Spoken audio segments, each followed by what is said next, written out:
신약성경 344쪽에 있습니다. 신약성경 디모데후서 2장 3절에서 10절 말씀이 되겠습니다. 한음성으로 합독하겠습니다. 너는 그리스도 예수의 좋은 병사로 나와 함께 고난을 받으라. 병사로 복마는 자는 자기 생활에 얽매이는 자가 하나도 없나니 이는 병사로 모집한 자를 기쁘게 하려 함이라. 경계하는 자가 법대로 경계하지 아니하면 승리자의 관을 얻지 못할 것이며 수고하는 농부가 곡식을 먼저 받는 것이 마땅하니라. 내가 말하는 것을 생각해보라. 주께서 범사에 내게 총명을 주시리라. 내가 전한 복음대로 다윗의 씨로 죽은 자 가운데서 다시 살아나신 예수 그리스도를 기억하라. 복음으로 말미암아 내가 죄인과 같이 매이는 데까지 고난을 받았으나 하나님의 말씀은 매이지 아니하리라. 그러므로 내가 택함 받은 자들을 위하여 모든 것을 참음은 그들도 그리스도 예수 안에 있는 구원을 영원한 영광과 함께 받게 하려 함이라. 아멘. 할렐루야. 거룩한 주일날 주님 전을 찾은 여러분 모두를 주님의 이름으로 환영하고 축복합니다. 우리 함께 말씀 나누시기 전에 두 주먹 꽉 쥐시고 하나님은 살아계시다. 세 번만 시작. 하나님은 살아계신다. 하나님은 살아계신다. 하나님은 살아계신다. 아멘. 둘째 예수님 내 구주 시작. 예수님 내 구주, 예수님 내 구주, 예수님 내 구주. 아멘. 끝으로 성령님은 지금도 역사하신다. 시작. 성령님은 지금도 역사하신다. 성령님은 지금도 역사하신다. 성령님은 지금도 역사하신다. 아멘. 바로 그 성령의 역사의 주인공들 되시길 주님의 이름으로 간절히 축원합니다. 여러분, 예수님을 믿는 분들이 안타깝지만 오해하는 분들이 몇 개 있습니다. 그저 천국에 가는 것만, 그리고 나에게 이득되는 것만 받아들이신 분들이 많더라고요. 저도 신앙이 유아일 때, 삶이 유아일 때 뭐 딴 거 있어요? 전도사님들이 잘못했어. 그거는 저를 가르치신 분이. 성경에는 뭐 복만 받는다, 잘 된다, 이것만 있는 게 아니더라고요. 오늘 딱 보니까 첫 번째 말씀이 뭐예요? 너는 그리스도 예수의 좋은 병사로 나와 함께 고난을 받으라. 여러분, 사도 바울이 받은 고난 여러분 받아보시렵니까? 네? 사도 바울이 받았던 고난을 한번 당해보실래요? 한번? 그 고난이 얼마나 힘든 건지? 네? 근데 예수 믿는 사람들은 나쁜 거는 성경에서 다 빼고 다 복 받는다는 거. 그리고요, 여러분, 성경에서 복 받는다는 거는 제일 중요한 복은 내가 하나님 앞에 갈 수 있다는 거. 하나님의 자녀가 된다는 이게 가장 큰 복이지. 솔직히 말하면요, 여러분, 복이라는 게 뭘까요? 사람마다 다 틀려요. 굉장히 도움 많으신, 제가 굉장히 아직도 굉장히 우리나라를 이렇게 만든 이건희, 돌아가신 고 이건희 회장님. 저희 어머니가 고씨이기 때문에 항상 돌아가신 분 앞에 고자가 붙기 때문에 모든 분을 가족을 만드는 대단한 능력이 있는 저희 어머니시지만, 고 이건희 회장님, 여러분 한번 보세요. 그분이 삼성 의료원에 누워 계셨을 때, VIP 병동에 누워 계셨을 때, 혹시나요, 여러분, 제가 몸이 아프고 뭐 이랬지만 저한테 와서 100억 주면서 너 대신 여기 누워있고 나 여기 살게, 나랑 뇌를 바꾸던 심장을 바꾸던 몸을 바꾸던 했을 때 전 어떻게 할까요? 여러분 어떻게 했어요? 여러분 만약 그런 상황이라면 여러분 어떻게 하실래요? 이건희 회장이 썼어요. 나 예를 들어서 제가 책임 비서 같은 사람이에요. 그래서 야, 내가 네 식구들 다 책임질 테니까 너랑 나랑 뇌를 바꾸던 심장을 바꾸던 해가지고 살자. 나는 살고 너는 여기 좀만 누워있어라.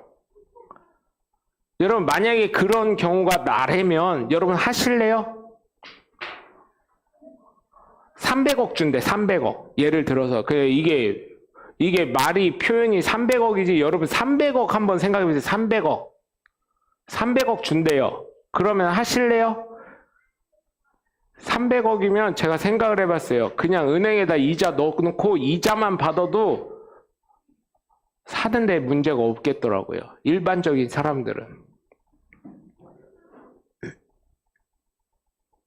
그런 상황이면 어쩌시겠습니까, 여러분? 그런 상황이면. 네? 돈이 많은 분도요, 생명의 소중함을 알더라고요. 왜 이걸 아냐면,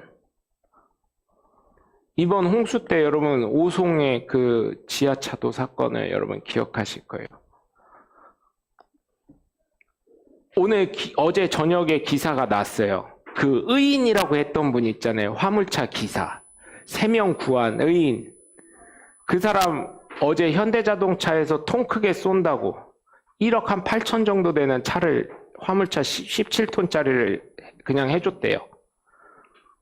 사회적 공헌이 크기 때문에, 생명을 구한 사람이기 때문에. 여러분, 사회적으로도 이렇습니다. 생명의 소중함을 알아요. 그런데 여러분, 복이라는 거, 성경에 있는 복, 옛날에 그랬어요. 뭐라 그랬어요? 돈 많이 벌고요, 자녀 잘 되고요, 남편 잘 되고요, 부인도 잘 되고요, 건강해지고요. 아유, 그건 다 옵션적인 거예요. 제일 중요한 건 뭐예요? 예수님을 믿음으로 말미암아 영생을 얻을 수 있게 되는, 생명을 얻는 거. 첫 번째.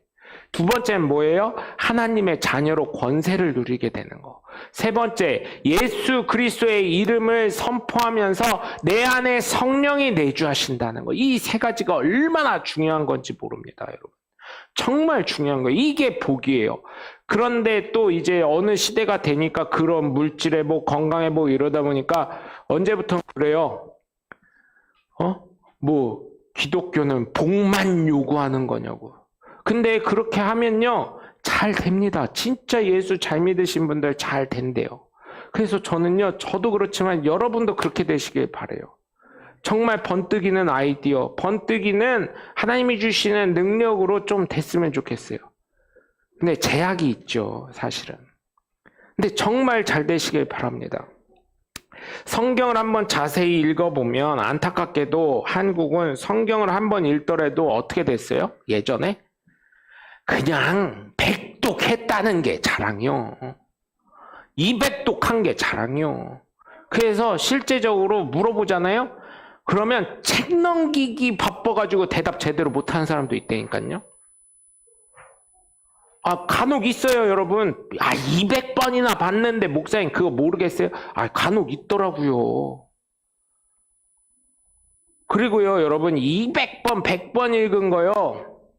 여러분 그런 경우도 있지만요, 200번, 100번 읽어가지고요, 이게요 자기 자랑이 돼서, 자랑하는 건 좋아요. 근데 그게 교만함이 되더라고요. 그 어느 순간 성도를 그냥 사랑하고 아껴주고 이래야 되는데 말씀으로 가르쳐, 자기가. 그리고요, 목사도 가르치고 옆에 장로님도 가르치고.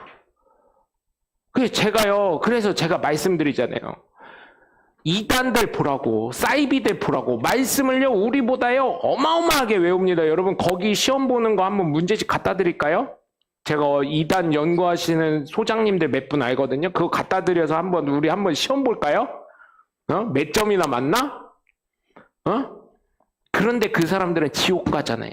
왜 지옥 가요? 그들이 볼 때는 우리가 지옥 가겠지. 근데 그들이 왜 지옥 가요? 삶이 그 짓이라. 말씀 아무리 외우면 뭐예요? 저는요 그거 보고요, 말씀 물론 목사니까 외워야 되고 뭐 암기하고 술술 나오면 좋죠. 참 힘들게 산다, 그런 생각도 해요. 삶이 우선 말씀적으로 돼야죠. 예수님이 육신에 대해서 말씀이 되셨던 예수님이 육신에 대해서 이 땅에 오신 것처럼 예수 믿는 사람은 어떻게 해야 돼요? 삶이 말씀화돼야 되는 거죠. 말씀 아무리 외우면 뭐예요? 예수 믿는 사람보다도 못하는데. 말씀 아무리 외우면 뭐하냐고요? 삶이 사기꾼인데, 삶이 사탄 같은데. 여러분 저는 사기꾼을 사탄으로 봅니다. 왜? 그들은 거짓말하니까. 사탄이 제일 잘하는 게 뭐예요? 거짓말이에요. 그리고 또 잘하는 거 뭐예요? 유혹이에요. 사기꾼들 특징 첫 번째 거짓말합니다. 두 번째 유혹합니다. 그죠? 보증서 달래는 사람 보세요. 유혹합니다. 이것만 해주면 내가 뭐 해줄게 하고. 근데 그게 진실이에요? 거짓말이에요. 그런 경우 있어요. 그래서 저는 사기꾼은 사탄 이 공식이 있어요. 여러분, 이렇게 성경을 많이 100독 읽고 200독 읽으면 뭐 하냐고요. 목 기부스하게 돼가지고 교만이 하늘을 찌르는데. 아무리 성경 외워서 성경고사 통과하면 뭐 하냐고요. 삶이 거짓인데. 말씀 많이 알면 뭐예요? 삶이 가짜인데. 여러분, 그래서 저는 한번 읽으시더라도 정말 하나님의 뜻이 무엇인지 그 성경 안으로 저와 여러분이 들어갔으면 좋겠어요. 한 번은 하나님이 예수님이 무슨 예를 들어서 무슨 사역을 하실 때 내가 예수님도 한번 됐다가 또 그 사역하시는 당함을 당하는 당사자도 됐다가 그 옆에 있던 풀도 있었을 거고 모래도 있었을 거고 하늘도 있었을 거고 새도 있었을 거고 여러 가지가 한번 돼보시라고요. 어떻게 보고 있었을까? 어떤 심정이었을까? 그래서 저는 말씀 준비하기 전에 한글 성경을 한 3개 정도 봅니다. 개역개정, 그 다음에 현대인의 성경 또 비슷한데 하나는 공동번역이라고 있어요. 카톨릭이랑 우리 교회, 기성교회들이랑 같이 번역한 거. 그거 보고요. 그 다음에 NIV라는 거 하나 보고요. 킹제임스 성경이라는 영어 성경 이렇게 보고 있습니다. 그 킹제임스 성경에 대해서 한 가지 말씀드리면 이게 처음에는 잘못됐는 줄 알았어요. 근데 킹제임스를 보면 간혹 성경의 마태복음 같은데 없음이라는 절이 있어요. 없음 가로치고 몇 절 없음 이런 게 킹제임스 성경은 없어요. 그래서 말씀에 조금 깊이를 조금 보려고 할 때 없음 대신에 또 번역이 조금 더 깊이 돼 있고요. 원어 직역적으로 이렇게 돼 있어서 NIV보단 조금 더 제가 봤을 때 좀 깊이가 있는 것 같아서 킹제임스 번역 한글 성경도 좀 어떤 분이 돌리셔가지고 보고는 있습니다. 근데 여러분 정말 저는 부탁을 드리는 게 예수님을 믿는 그리스도인이라면 어떠한 삶을 살아야 되는지 성경을 통해서 배우고 혹시나 깨달음이 오지 않는다면 목회자에게 물어봐야지 또 교회 내에서 하는 그런 활동을 통해서 깨달음을 주시는 역사를 통해서 배워야지 갑자기 이단이나 사이비 쪽으로 가시면 안 된다는 거예요. 왜냐하면 분명히 거기는 문제점이 있어요. 물론 기성교회도 문제점 없다는 건 아니에요. 그럼에도 불구하고 기성교회는 어때요, 여러분? 그 문제점을 보완해가면서 서로 상충되는 것 이렇게 보완해가는 역할을 한다는 거예요. 근데요, 이단이나 사이비를 가보시면요, 어떠냐면 그 사람들이 왜 기성교회를 못 다니나 물어보고 거기를 봐요, 한 번씩. 유튜브로 라이브로 뭐 이런 예배들 있잖아요.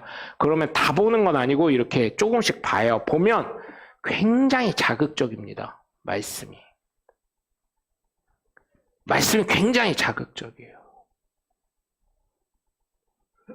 그런 걸 느낄 때 여러분 우리가요 여러분 한 가지 여쭤볼게요. 죄송합니다. 집에서 끓인 김치찌개가 맛있어요? 식당 가서 먹는 김치찌개 맛있어요? 솔직히 얘기하면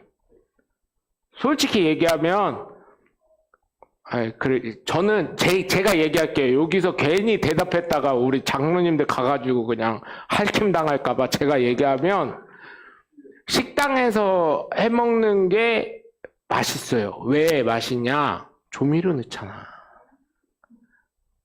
조미료 넣습니다. 그리고 김치가요, 뭐 중국산이네 국산이네 뭐 그걸 떠나서요, 거기서 공장에서 오는 거 뭐 중국산일 수도 있겠죠. 국내산 뭐 뭔진 모르겠지만 거기 자체가요 굉장히 자극적인 김치예요. 젓갈이 굉장히 많이 들어가요. 전 그래서 제가 아픈 이후로는 김치 그런 데서 잘 안 먹습니다. 무슨 말인지 이해하시죠? 이제 우리 권사님들은 다 알아들으실 거야. 이 말이 뭔지. 이게 며칠 나가가지고요 밥 사 먹다가요 집에 와서 먹으려면요 맛이 없어. 죄송하지만. 그래서 뭐에다 먹냐면요, 반찬 없어도 조미김 같은 거 있잖아요. 그 좀 짭짤하잖아. 소금 묻어 있는 거. 그럼 우선 밥에다 살짝 털어요. 소금이 살짝 털어가게. 많지는 않지만 그게요 되게 맛있어요. 그렇더라고요. 사람이 살아가면. 그러면서 다시 힘들어도 먹다 보면 입이 집밥으로 다시 돌아가는 거예요. 여러분, 그러니까 자극적이니까 기성교회 와가지고는 설교를 못 듣는 거예요. 제가 아는 분 중에 그러더라고요. 일반 기성교회 가봤대요. 재미가 없대. 목사님 설교가. 그래서 제가 그랬어요. 그 태도부터가 잘못되는 거라고. 목사님 설교가 왜 재미가 없냐고. 하나님 말씀으로 안 받아들이니까 재미가 없지. 그러니까 넌 잘못된 거라고. 이렇게 얘기를 했어요. 여러분, 그래서 예를 들자면 지금도 말씀드린 게 뭐냐면 저희 성도님들은 잘 아실 거예요. 성경 중에 30배, 60배, 100배 얘기 있어요. 그러면요. 거기 앞에 단서가 없어요. 그냥 30배, 60배, 100배 네가 심은 대로 거둘 거다 이렇게 성경이 되어 있어요. 그러면 교회에서는 저도 기도할 때 헌금 기도할 때 꼭 하잖아요. 30배, 60배, 100배 결실을 맺고 이렇게 기도하잖아요. 나쁜 짓을 해도 어떻게 되는 거예요? 그게 나한테 돌아올 때는 30배, 60배, 100배로 들어오는 거예요. 제가 이거를 깨닫고 나서는요. 나쁜 짓 하기가요. 와, 이게 무서워지더라고요. 30배, 60배, 100배로 들어와?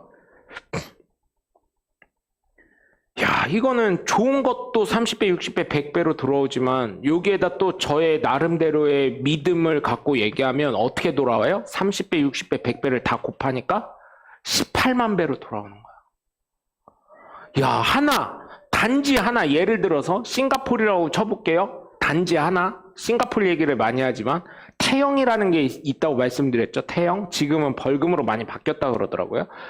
껌 하나 잘못 씹어서 길거리에다가 탁 뱉었어요. 우리나라에서 그랬다 쳐봐요. 근데 태영이야. 한 번 뱉었으면 몇 대 맞는 거예요? 태영을? 그거요. 10대만 맞으면 사람이 못 일어난답니다. 10대만. 태영을 10대만 맞으면 못 일어난다는데 보통 거기는 보통 10대 이상이니까 20대 30대니까. 우리나라 조선시대 기록에도 있어요. 그거 50대 맞다가 죽은 사람이 있어요. 이게 살이 터지다 못해서 사람이 기절, 20대 정도 맞으니까 물볼기 20대 맞으니까 기절을 한대요, 사람이. 억소리가 안 나더래요, 신음소리가. 50대 맞으니까 죽었다는 기록도 있습니다.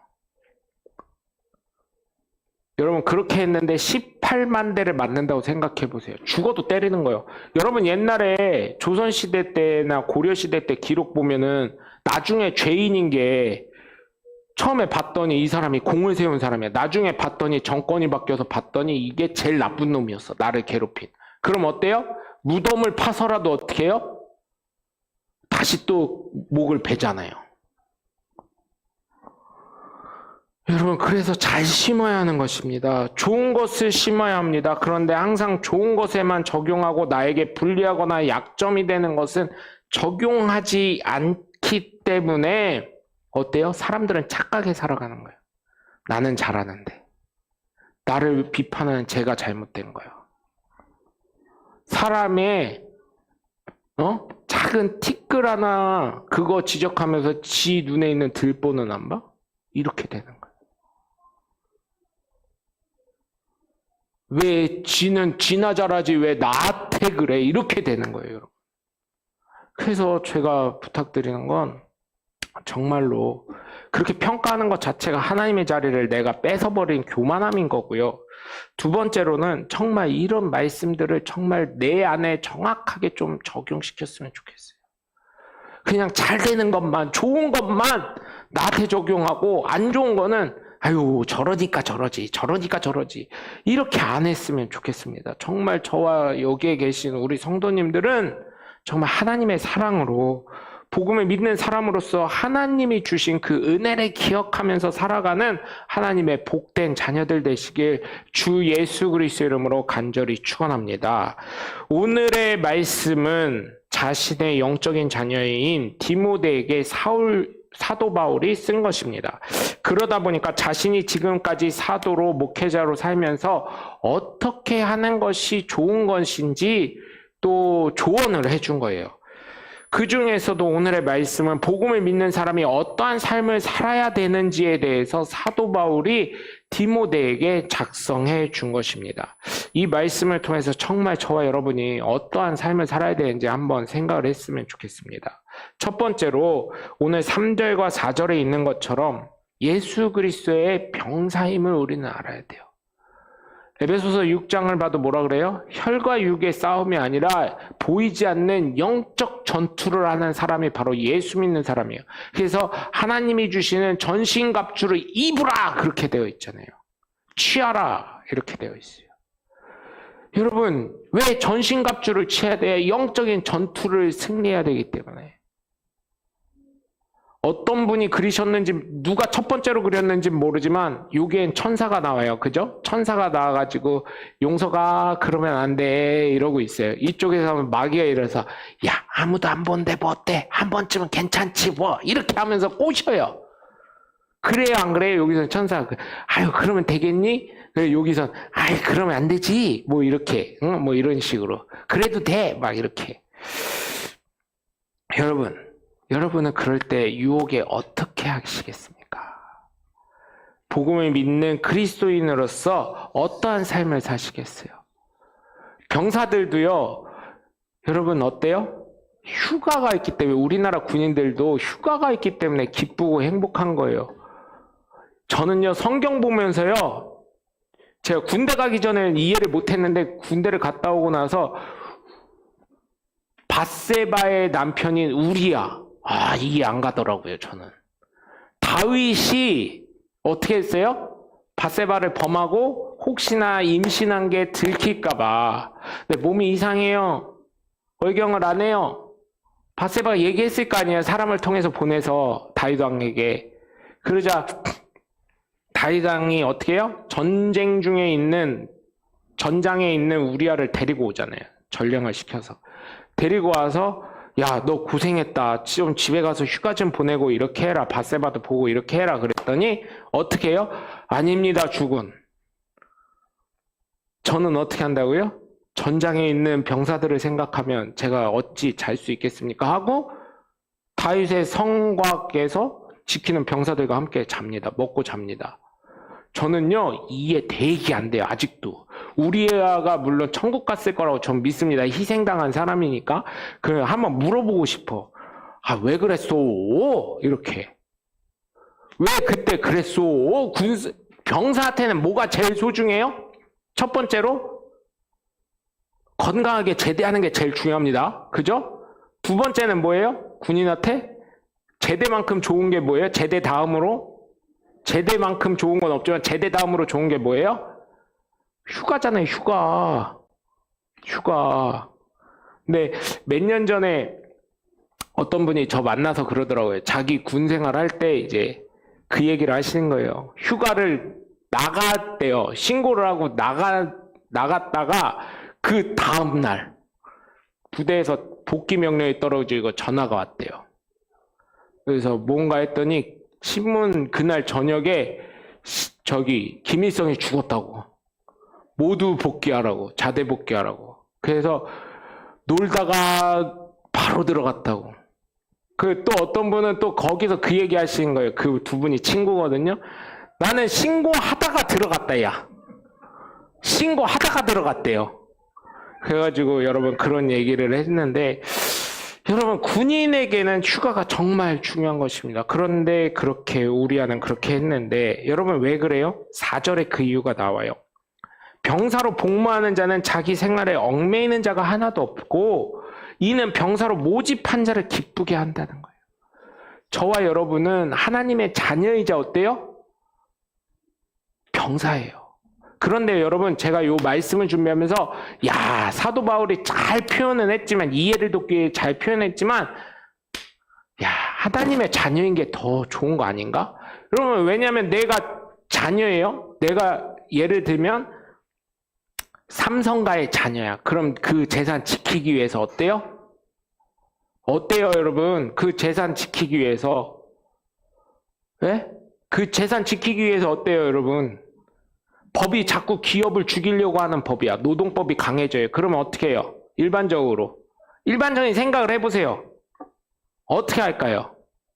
내가 삼성가 오너야, 삼성의 오너야, 아니면 현대의 오너야. 노동자는 세죠. 점점 노동법은 세죠. 그러면 어떻게 할까요? 뭘 어떻게 해? 다국적 기업이니까 미국으로 본사 옮기면 되지. 쉽게 말해서.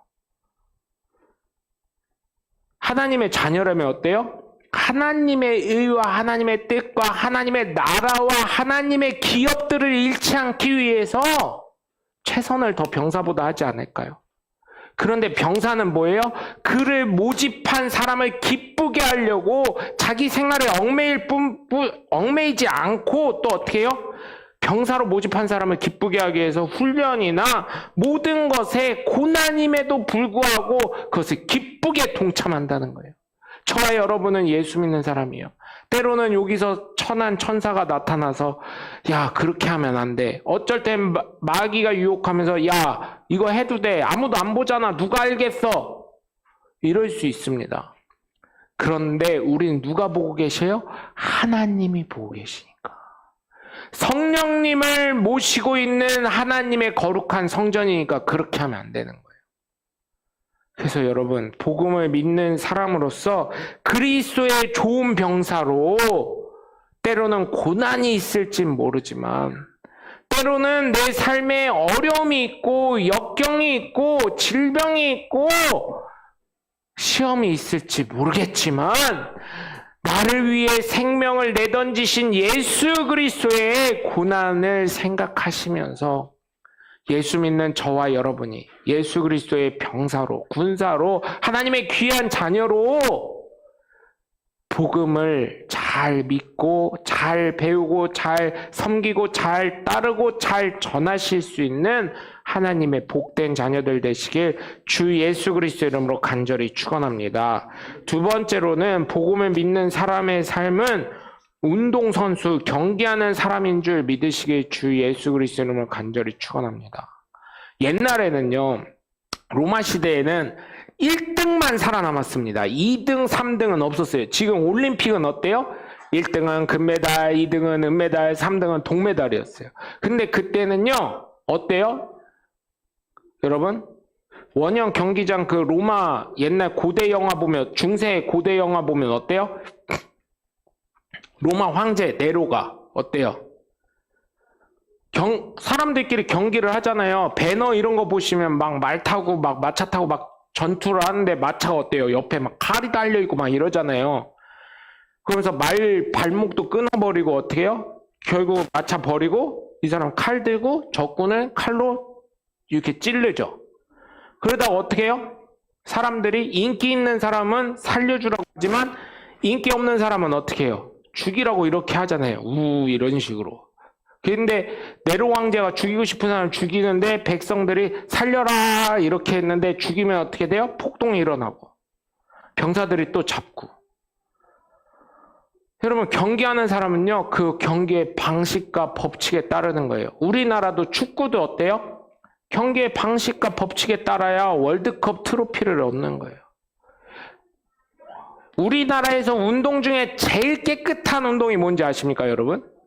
제일 경기 방식대로 하는 게 뭔지 아세요? 딱 하나 있어요. 딱 하나. 우리나라에. 서열도 안 보고요. 아무것도 안 봐요. 딱 하나 있어요. 딱 하나 뭘까요? 어느 학교 나왔는지도 안 보고 어느 지역 출신인지도 안 따져요. 그거는. 딱 하나 있어요. 우리나라의 종목 중에 딱 하나. 뭘까요 여러분? 이거. 양궁. 이게 아니라 이거구나 이거. 양궁. 양궁은요. 서열도 안 보고 어느 학교 나왔는지도 안 보고 어느 지역 출신인지도 안 보고요. 양궁 대회 하잖아요. 선수 등록만 해서 점수 1등 하면 무조건 국가대표예요. 그래서 올림픽 금메달보다요. 우리나라 국가대표로 뽑히는 게 더 힘들대요. 그런 정도예요. 선수는 어때요? 그 법칙에 따라서 운동하고 그 법칙에 따라서 어떻게 돼요? 뽑히고 우승하게 되어 있는 거예요. 왜 이단과 사이비가 잘못됐다고 얘기하는지 아세요? 그 법칙에서 벗어났기 때문에.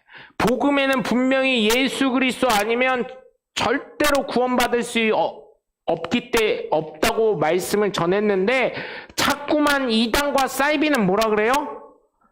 이단은 끝이 틀리고 사이비는요 아예 처음부터 틀려.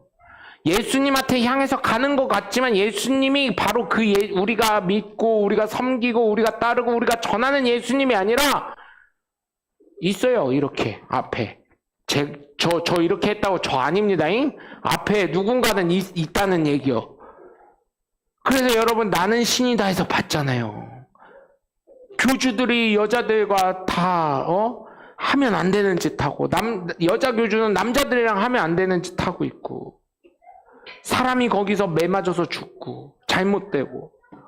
여러분 그런 걸 봤을 때 예수 믿는 저와 여러분은 정말 운동선수로서 바르게 FM대로 가고 있다는 것입니다. 그래서 저와 여러분은 정말 감사하고 기뻐하면서 행복한 삶을 살으셔야 될 줄 믿어요. 물론 운동선수도 어때요? 여러분 올림픽 그 4년을 준비하기 위해서 그 사람들이 흘린 땀, 눈물 한번 생각해 보세요. 그게 헛되게 하지 않으려고 얼마나 뜁니까? 얼마 전에 여러분 소련의 이거 하는 선수 있잖아요. 스케이트 타고 피겨 스케이팅.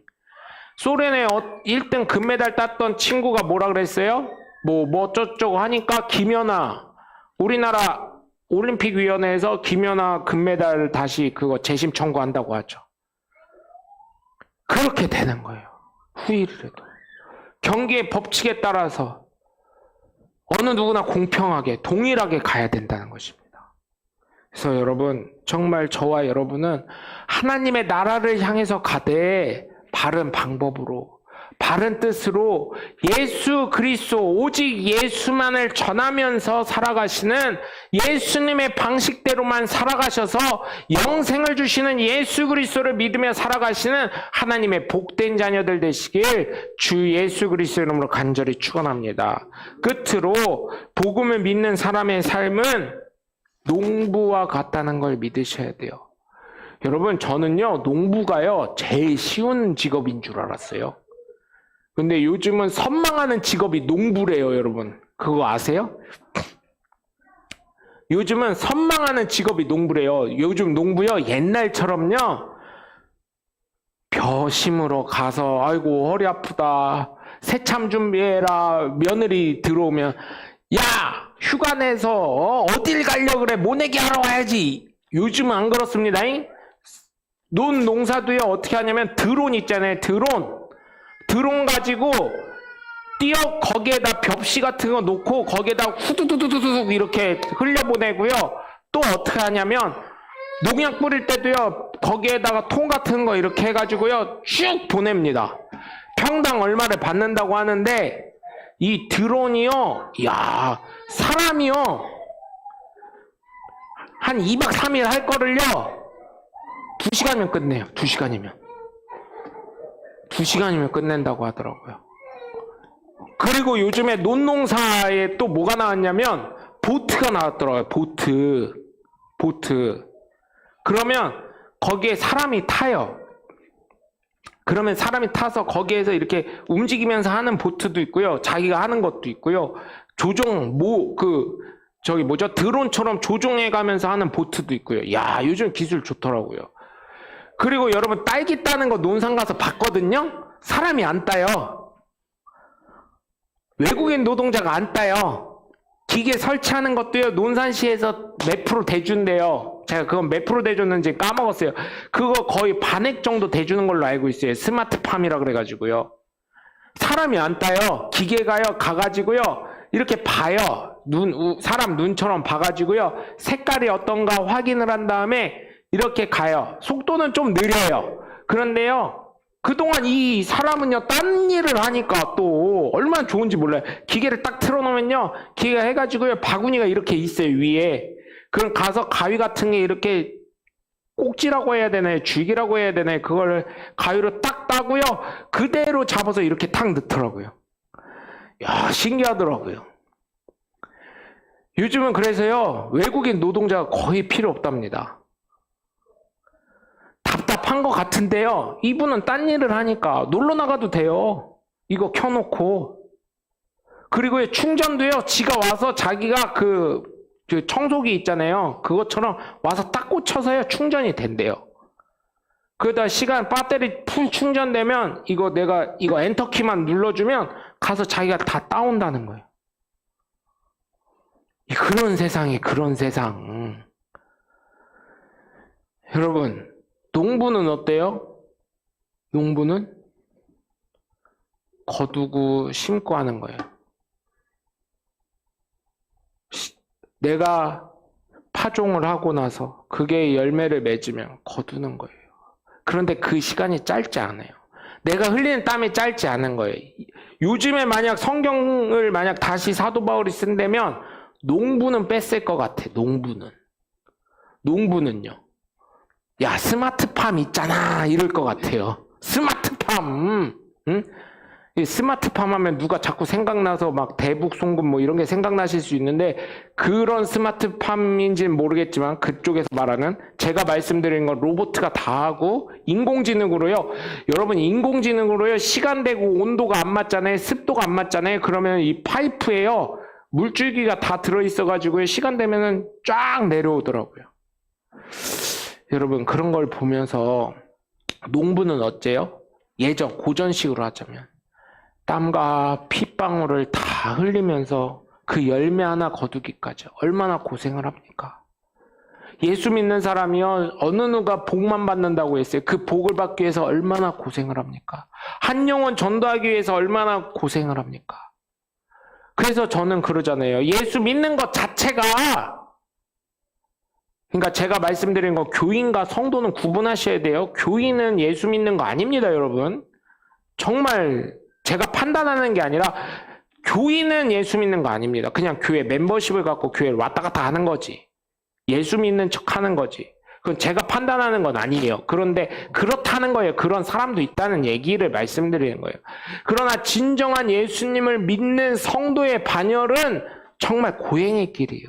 좁은 문으로 들어간 거고요. 좁은 길로 들어간 거예요. 그래서 저와 여러분은 성도의 반열에 올라서 복음을 믿는 사람의 삶이 되어서 정말 이렇게 좋은 병사로, 예수 그리스도의 좋은 병사로, 또 경기하는 자로, 농부로, 정말 저와 여러분의 삶이 한 영혼을 위해서 피와 땀을 흘리면서, 눈물을 흘리면서 하나님께 매달릴 수 있는 하나님의 복된 자녀들이 되셔야 될 줄 믿습니다. 그래서 하는 말이 뭐예요? 7절부터 10절까지 보면, 내가 말하는 것을 생각해봐라. 주께서 너에게 총명을 주시리라. 네 지혜가 아니다. 하나님이 주시는 총명과 지혜로 살아가는 거다. 내가 전한 복음대로 다윗의 씨로 죽은 자 가운데서 다시 살아나신 예수 그리스도를 기억해라. 다른 복음이 없다는 걸 계속 강조하는 겁니다. 복음으로 말미암아 내가 죄인과 같이 매이는 데까지 고난을 받았으나 하나님의 말씀은 매이지 아니하니라. 내가 감옥에 있을지라도, 바울과 실라가 어땠어요? 감옥에 갇혔을지라도 죄수들이 아무도 도망가지 않고 그 간수가 자결해서 죽으려고 할 때, 우리가 다 있으니까 어디 가지 말아라, 우리 여기 있다 하자. 어때요? 그 간수가 바울과 실라를 집에 초청해서 상처를 싸매주고 약을 발라주면서 우리가 어떻게 하면 당신과 같이 될 수 있습니까? 그러자 뭐라 그래요? 주 예수를 믿으라. 그러면 너와 내 집이 구원을 얻으리라 라고 말씀하고 있잖아요. 그러자 그 사람뿐만 아니라 온 가족이 침례를 받게 됐죠. 하나님의 말씀은 감옥에 있을지라도, 내가 죽을지라도, 순교를 할지라도 하나님의 말씀은 전파가 되어 있는 거예요. 그래서 10절에 뭐라 그래요? 그러므로 내가 택한 자들을 위하여 모든 것을 참는다는 거예요. 모든 것을 참으면 그들도 그리스도 예수 안에 있는 구원을 영원한 영광과 함께 받게 하려는 거예요. 예수 믿는 사람이 세상 사람들보다 못하면 어떻게 될까요? 예수 믿는 사람이 하나님의 자녀라면서 아버지의 이름을 욕되게 하면 어떻게 될까요? 그래서 여러분, 제가 간혹은 성도님들에게 체근할 때도 있고, 어쩔 때는 나무랄 때도 있고, 기분 나쁘게 할 때도 있을 거예요. 큰 소리 칠 때도 있을 거예요. 그럴 때는 제가 미워서 싫어서 그러겠습니까? 제가요, 힘들어도 제 몸으로 다 받아냈었잖아요. 저 뭐라고 한 적 한 번도 없습니다. 그냥 이해를 시키려고 하고 이렇게 그분 얘기 많이 듣고 제가요, 저희 교회에서 문제가 돼서 나가신 분, 그분은 기억을 못 하실지 모르겠지만 제가 가서 처음에는요 무릎 꿇고 들었어요. 무릎 꿇고 1시간을. 저 가면요 성도들이 문제 있다 불만 있다 하면요 편하게 안 앉습니다. 그리고 어느 집에 가든 편하게 안 앉아요. 무릎 꿇고 앉고 있습니다. 그 사람들이 편하게 앉으라고 할 때까지는 웬만한 누구를 만나든 무릎 꿇습니다. 그거는 저희 사모님이랑 같이 가기 때문에 무릎 꿇는 걸 알아요. 예배뿐만이 아니에요. 웬만하면 저는 무릎 꿇고 있어요. 편하게 앉으라고 하기 전까지는. 왜냐면 경청하는 자세로 들어야 되니까. 그걸 몸으로 다 받아냈어요, 저는. 진짜로. 그럼에도 불구하고 그렇게 할 때는 여러분 모르겠습니다. 그리고 여러분 저희 교회 어려움 겪으면서요, 제가 왜 생각이 없었겠습니까? 그걸 다 몸으로 받아낸 거예요, 여러분, 저는. 그럼에도 불구하고 여러분 안 하는 이유는 이 사도 바울의 10절에 있는 그것과 같은 마음이에요. 제가요 제 마음대로 하고요, 제가요 제 승질대로 했었으면 어떻게 됐을지 모르겠지만 제 생각으로는요, 저 죽이려고 하시는 분들 많았을 거예요.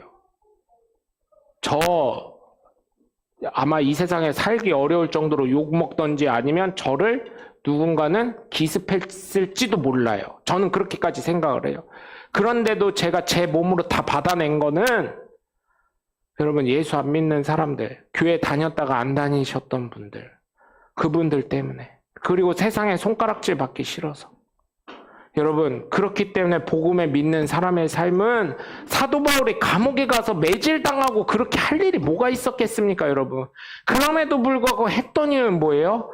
예수 그리스도의 복음이 헛되지 않게 하려고, 예수 그리스도의 복음을 믿는 성도들이 그 복음의 자리에서 떠나지 않게 하려고 한 것이니, 여러분 제가요 다른 분 얘기하면 시험 드니까 제 얘기를 한 거예요. 제 자랑한 것도 아니고요. 여러분 이해해 주셨으면 좋겠어요. 그래서 저는 여러분께 부탁을 드려요.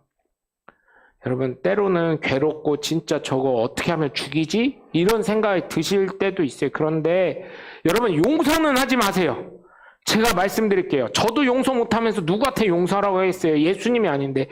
화가 나게 하는 사람, 원수 같은 사람 용서하지 마세요. 우선은. 목사가 강단에서 이런 얘기 한다고요? 잘못됐네 이렇게 하지 마세요. 그거 나중에 몸으로 다 받아들이니까. 제가 경험했기 때문에. 용서하지 마세요. 화나면 욕도 하시고요. 화나면 그 사람 비방도 하세요. 괜찮아요. 없는 얘기 하는 거 아니니까. 거짓말 아니니까. 비방도 하세요. 괜찮아요. 하세요. 하실 수 있는 거.